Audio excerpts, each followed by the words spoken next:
This is absurd as a shocking new report has dropped as it pertains to Brad Marchand's trade plans as we are now less than 24 hours away from the deadline. And this report has fans absolutely fired up. We're going to break down the report and discuss what it means going forward because this one is wild. Stay tuned for all that in this episode. But before we get into it, if you're part of the 70% who aren't subscribed to the channel, make sure to hit the subscribe button. Your guys' support has been absolutely unbelievable. And ladies and gentlemen, it has been a hectic day. And to be honest, a lot of the targets that we're talking about have fans fired up today because some of them are great. And then the other side, there's not a lot of room for error for Brad Living at this point. You have the Florida Panthers making moves, Tampa Bay Lightning making moves, other teams making moves. And as we all eerily wait for Mikko Rantanen and the Hurricanes to make a decision, it seems like all signs are pointing to him being traded. As we wait for who they're going to get traded to, some new reports have dropped, and this one is surrounding Brad Marchand, and a lot of Leafs rumors have started to drop because a few hours ago, or so from Chris Johnston.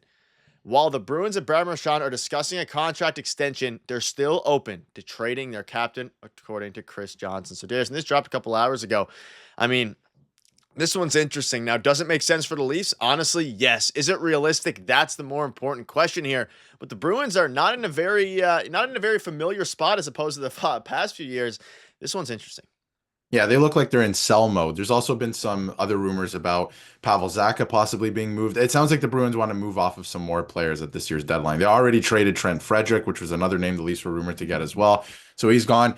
They are going to be sellers. And when you look at Brad Marchand, it's an interesting one. I mean, he makes over $6 million. So yes, it's not like you're gonna have to take on all $6 million, making a little bit less right now because the season has progressed. There's only about 20 or so games left in the season. So that is something to consider, but you're gonna have to retain salary on him. You probably have to, put in a sweetener into the deal. Do you really want to make that trade with the Bruins specifically? But I think it's interesting. Brad Marchand. He was rumored to be moved at this year's trade deadline. It looked like they were working on an extension. They are still working on an extension, but from other reports as well, it looks like, teams are calling on him. They're not necessarily being told no. So it looks like it could progress into the morning and that Brad Marchand could be traded, not necessarily to the Leafs, although that is still a possibility. The Leafs just put Ryan Reeves on waivers. So it looks like, that they're going to make a move possibly too if they want to move out some salary as well. So it's going to be interesting to see. But again, no winger makes sense for the Toronto Maple Leafs if they're not getting a center with him. So it's going to be very interesting to see what they end up doing. But the fact that Brad Marchand's name is out there, if you can acquire him, he would help the Leafs, right? Like he's the type of guy that can help you win in the playoffs. People hate to play against him, and just for whatever reason, the officiating crews, no matter who they are, just love to give him the benefit of the doubt. So he would be a nice asset to have on the team, especially at retained salary. But he is older, right? I am a little reluctant to add older players to the team, but he would certainly help in terms of playoffs. Yeah, the fact that the Bruins are sellers at this point anyway is very surprising, but I mean, it's interesting. You can see here, Brad Marchand is an excellent player despite injuries and age, but he's still someone you have to replace both on and off the ice. That said, I think Marchand could potentially get you a game-changing return. It would probably make sense to trade him in that case. Now, this is obviously from a Bruins fan. I don't know about a game-changing return. Let's talk about it from the Leafs perspective here. You mentioned it. I mean, you look at his stats. He has quietly put together a very good season. In 61 games, he scored 21 goals, 26 assists here. And on a Bruins team that no one thought was going to be sellers. I mean, we're coming off of a year where they lost. I was going to say got dominated. They came back from a 31 deficit, the Leafs, and then, of course, got into Game 7, so they didn't fully come back and lost in Game 7. They're sellers now, and or at least they're supposed to be, and they're not playing good hockey. And as a result, Brad Marchand, a longtime Bruin, if you're the Leafs, I know a lot of fans are probably, I'm very curious to see the comment section in this video because I'm curious to see what you guys think about the player and how he fit in the Leafs. He would make a lot of sense realistically on any team, let alone the Toronto Maple Leafs.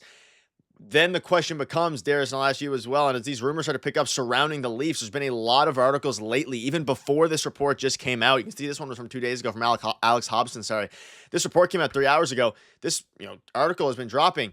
It's because it makes sense. But is it expected? No. What would you have to give up in order to acquire Brad Marchand? That's the question. And maybe they'd wait until, I think a lot of the Leafs moves right now are probably on pause until Mikko Rantanen is or isn't dealt.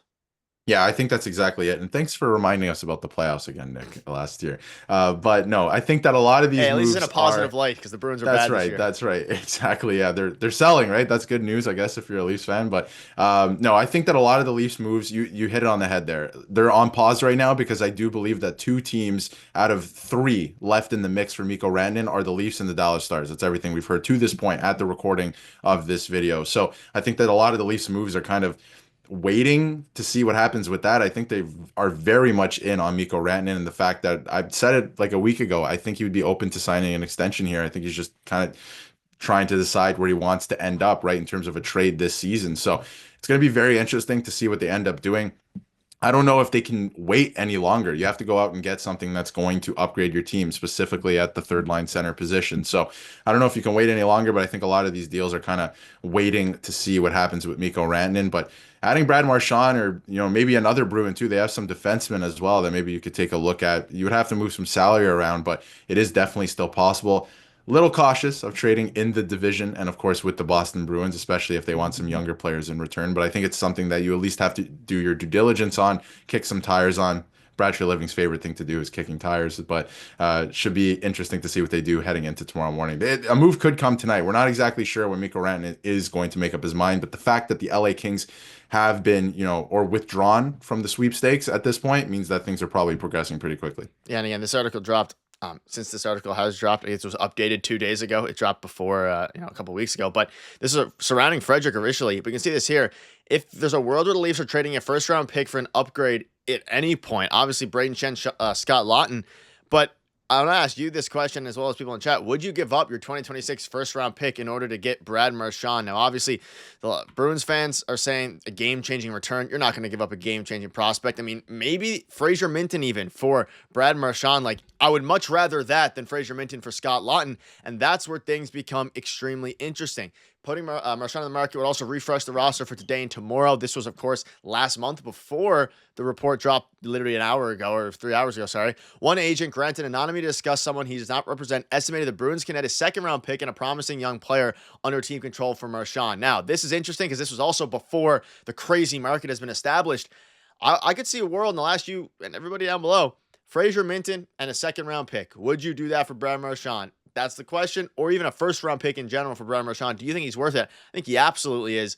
And quite frankly, I might be inclined to make some, might be crazy, some sort of move for one of their young players for Brad Marchand because of what moves the other teams have made. I'd be open to getting Brad Marchand, but not for that deal specifically, and here's why. Because if you listen to Bruins fans right now, I think everyone's kind of caught up and lost in the market. If you look at the guys who've been traded so far and some of the big names and the crazy returns, Yanni Gourde, Seth Jones, right, just to name a few, these players have term. The fact that Scott Laughton, Braden Shen, like a lot of these names are thrown out there, not just for the Leafs, but other teams, is because they have term. That's why, teams want so much in return in terms of young players, first round picks and stuff like that. Marchand is an aging forward who is a UFA at the end of this year, right? So I don't think you're actually going to get as much for him as you would think. He is a higher end player. He has tons of upside if you were to bring him in for the playoffs, like I mentioned, right? Like that would be a huge move. I would do that in that regard. But I think on the Bruins side of things, if you think it's going to be an earth shattering return or anything like that, I don't think so because Yanni Gourde, like the 2 first round picks, the Seth Jones return, stuff like that, it's because they have term on their contracts, and that's really what GMs were looking for at this year's trade deadline specifically. Marchand does not have that, so it's going to be interesting to see if they even end up trading him, because I would imagine even if he gets traded, he's probably just going to re-sign with Boston in the summer anyway. Yeah, very interesting, and yeah, I don't know if I'd trade Minton. Maybe pending an extension, I'd give up Minton for Marchand. But let us know down below what your thoughts are. Very interesting. We'll keep you up to date with all the news because the Mikko Rantanen coin is it's going to drop soon, and hopefully the Leafs will get him. But we'll keep you up to date. Thank you guys for watching.